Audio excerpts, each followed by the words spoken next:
Tumepokea msiba huu mzito wa kifo cha mwenzetu, baba yetu, mfanyakazi mwenzetu Kagi, Francis Kagi, pamoja na Elineema Kagi, ambao wote walikuwa ni watumishi wa shirika la umeme Tanzania TANESCO. Lakini sambamba na hao ni watoto wao wapendwa watatu, Maria, Anna Mary pamoja na Joshua, ambao wote waliweza kupoteza maisha yao wakiwa safarini wakitokea Tanga kwenye msiba wa mama yao na bibi yao, na ajali ile ilitokea pale maeneo ya Bagamoyo, eneo la Msata, na ndipo ilipopelekea wakapoteza maisha yao. Uliniwacha mimi bila fahamu kuwa ni yako zamu, angalau ungeniambia eti unakam nitulize hamu wangu wa dhati.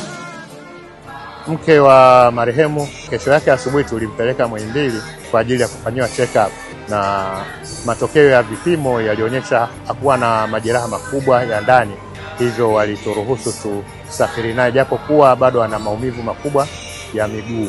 Uongozi wa shirika ukiongozwa na mkurugenzi mtendaji pamoja na management ya shirika na bodi ya wakurugenzi na wafanyakazi wote kwa ujumla, tunaendelea kutoa pole kwa familia. Tumeendelea kuratibu zoezi zima la kuweza kuipumzisha hii miili ya marehemu, na tumeendelea kushirikiana kwa karibu sana. Kama shirika tumeubeba msiba huu na tunaendelea kushirikiana na familia kuhakikisha shughuli zote za kwenda kuwapumzisha wenzetu tunawapumzisha salama. Tunamshukuru Mungu kwa hili lilotokea. Tunaamini ni mipango yake. Tunaiombea familia yake kwa kweli, hasa mke wake ambaye alikuwa si mke bali ni rafiki, Sofia. Mungu ampe nguvu kwa hili lilotokea. Safiri salama, msalimu Maulana.